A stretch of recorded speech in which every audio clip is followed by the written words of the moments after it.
Manakah berikut ini yang merupakan contoh urusan pemerintah absolut? Oke, teman-teman, jadi buat kalian yang akan mengikuti SKB CPNS tahun 2024, ini dia latihan soal sesuai dengan kisi-kisi dan materi yang sudah ditetapkan oleh kementerian. Yuk kita langsung bahas soalnya. Jadi ini dia beberapa logbook yang sudah kami siapkan. So bagi teman-teman yang mau untuk memiliki logbook ini, jangan lupa untuk menghubungi kami di link yang tertera di video ini supaya teman-teman bisa segera melakukan pembayaran dan mengikuti tryout serta mendapatkan e-book khusus yang sudah kami susun berisi tentang kisi-kisi umum dan khusus, kemudian materi serta 20 hingga 40 latihan soal sesuai dengan materi yang sudah kami sediakan. Oke, teman-teman, jadi kali ini kita akan latihan 3 atau 5 soal dulu ya, teman-teman. Jadi di soal nomor pertama yang ditanyakan adalah jadi di soal yang pertama, Undang-Undang Nomor 23 Tahun 2014 tentang Pemerintahan Daerah mengatur pembagian urusan pemerintahan menjadi 3 jenis. Manakah berikut ini yang merupakan contoh urusan pemerintah absolut? Oke, teman-teman, jadi di Undang-Undang Nomor 23 Tahun 2018 itu memang membagi urusan pemerintah dalam beberapa jenis ya, teman-teman, yang dibagi menjadi 3 benar. Ini ada 3 jenis, yaitu urusan absolut, kemudian konkuren,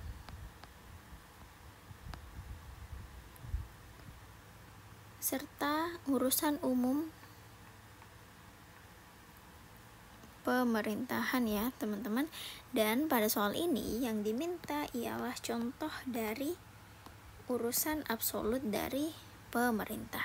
Jadi di antara keempat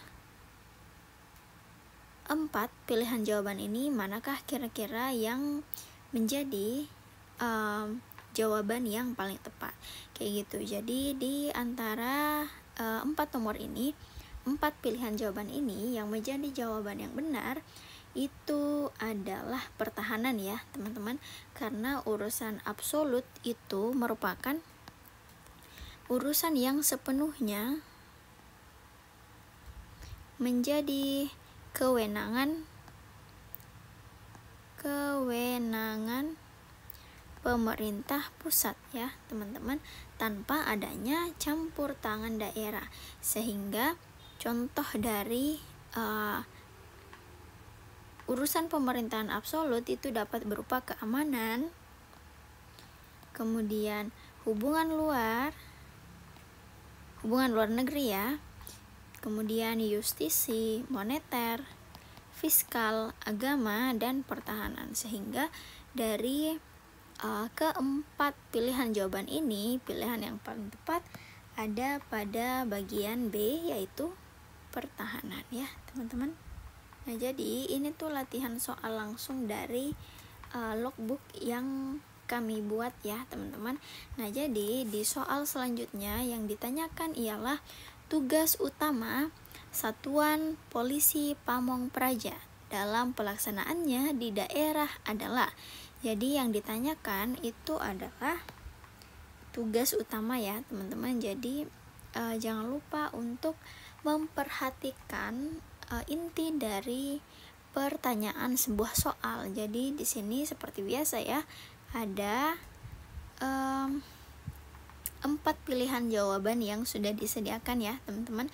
Nah, diantaranya menjaga keamanan wilayah perbatasan negara, melaksanakan penegakan hukum pidana, menjaga ketertiban, serta menetapkan kebijakan ekonomi tingkat daerah. Jadi yang ditanya ialah tugas utama. Berarti di antara 3 pilihan jawaban ini, di antara 4 pilihan jawaban ini ada 3 jawaban yang salah, sehingga hanya 1 yang paling benar. Jadi e-book seperti ini itu bisa teman-teman dapatkan hanya dengan harga yang terjangkau, mulai dari 60.000, mulai dari 39.000 sampai 60.000 ya teman-teman, sepaket dengan TO.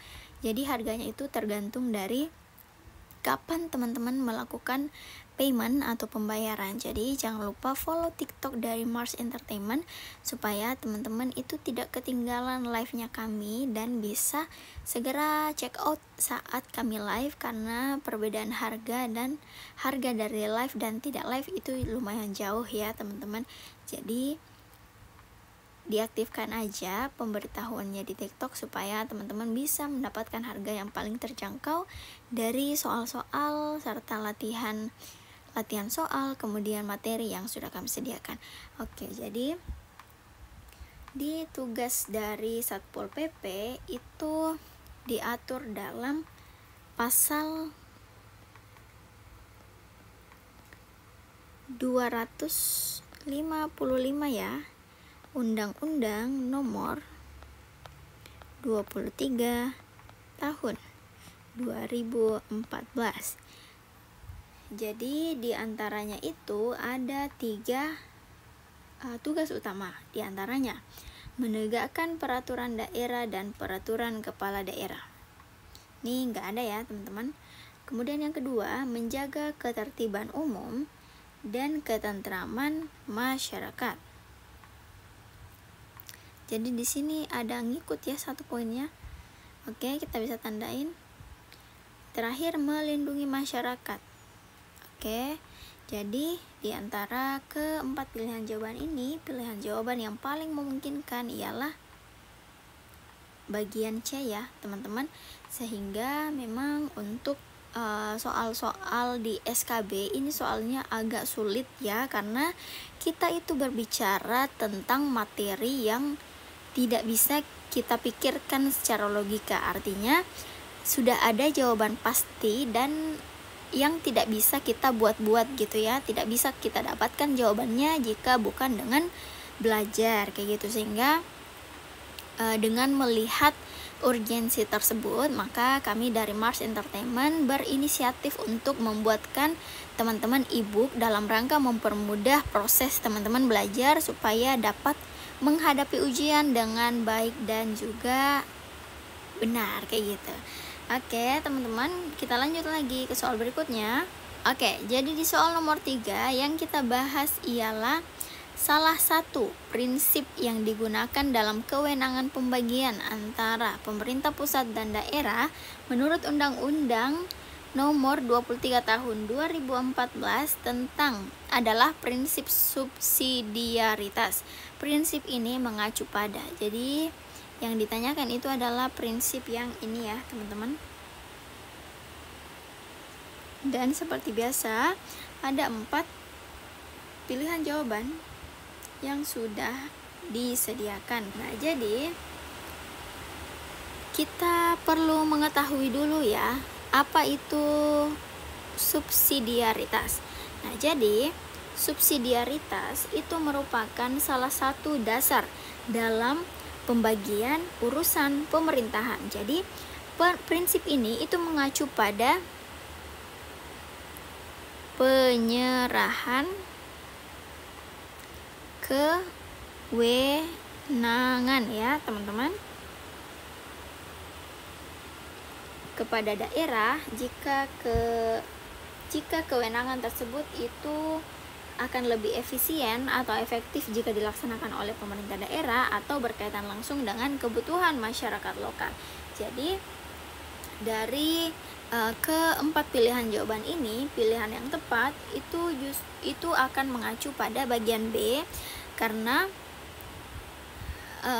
sesuai dengan yang saya sebutkan tadi gitu ya teman-teman, bahwasanya prinsip ini mengacu pada penyerahan kewenangan yang didasarkan pada ketika kewenangan ini diberikan maka hasilnya akan lebih efektif, kemudian sesuai dengan kebutuhan masyarakat lokal. Sehingga jika kita memilih jawaban yang A, ini kurang tepat ya teman-teman, karena ada kata yang agak ambigu digunakan, yaitu penyerahan semua kewenangan kepada daerah. Sedangkan di soal sebelumnya kita udah bahas bahwasanya ada beberapa hal yang diurus absolut oleh pemerintah, sehingga penggunaan kata semua ini sangat tidak tepat ya teman-teman. Kemudian pembatasan kewenangan daerah dalam urusan pemerintahan umum juga tidak, D juga tidak, sehingga pilihan jawaban yang paling tepat memang ada pada bagian B, yaitu penyerahan kewenangan yang dapat dilaksanakan lebih efektif oleh daerah. Oke teman-teman, kita lanjut di soal yang terakhir. Nah, jadi di soal nomor 24 ini lagi-lagi kita membahas tentang undang-undang ya, teman-teman. Jadi di sini dikatakan bahwa menurut Undang-Undang Nomor 23 Tahun 2014, Satpol PP itu berwenang untuk melakukan penindakan administratif dalam peraturan daerah berikut ini yang bukan merupakan bentuk penindakan administratif yang dapat dilakukan oleh Satpol PP. Oke teman-teman, jadi seperti yang saya sampaikan sebelumnya, untuk soal-soal seperti ini memang teman-teman perlu belajar dan menghafal serta banyak latihan soal gitu ya, karena jawabannya ialah jawaban mutlak, artinya tidak bisa kita ketahui jawabannya jika kita tidak belajar. Jadi teman-teman perhatikan juga kalimat kata-kata penting seperti bukan ya teman-teman, jangan sampai teman-teman memilih jawaban yang tidak diinginkan oleh soal, karena di sini katanya adalah bukan, berarti di antara keempat pilihan jawaban ini ada 3 jawaban yang benar dan satunya itu salah, dan yang salahnya inilah yang perlu untuk kita pilih gitu ya.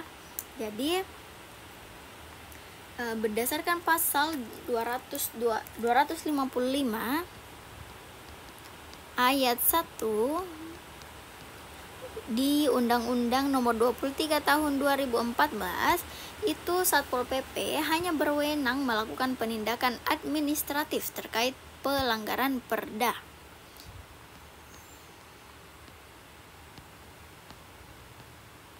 Pelanggaran Perda ya teman-teman.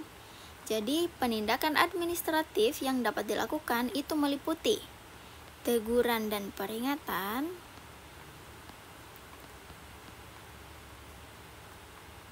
kemudian penyegelan dan pembongkaran, kemudian penyitaan sementara. Jadi penyitaan sementara ini hanya berupa barang ya teman-teman. Jadi di antara ketiga jawaban ini, teguran dan peringatan itu ada, kemudian penyitaan sementara itu ada, penyegelan dan pembongkaran itu ada, sehingga jawaban hanya merujuk pada pilihan C, yaitu penahanan dan penggeledahan, karena penahanan dan penggeledahan ini merupakan tindakan hukum pidana yang merupakan kewenangan dari Polri ya teman-teman. Polri bukan Satpol PP, sehingga tentunya sebagai calon-calon bagian dari negara yang berwewenang, teman-teman tentu harus mengetahui tugas dan wewenang teman-teman semua. Jangan sampai ada tugas atau wewenang yang kita ambil alih kayak gitu ya teman-teman. So untuk terakhir kali aku ingatin lagi ke teman-teman semua bahwa untuk bisa menyelesaikan soal-soal seperti ini dengan lancar, teman-teman perlu banget banyak latihan soal serta membaca materi, yang tentunya kami udah mudahkan hal tersebut dengan menyediakan ebook beserta tryout yang bisa teman-teman gunakan. Jadi linknya itu bisa teman-teman cek di sini atau klik link di bio TikTok kami di Mars Entertainment. So segitu aja dulu untuk hari ini. Teman-teman semangat buat belajarnya dan semoga lolos ya. Terima kasih.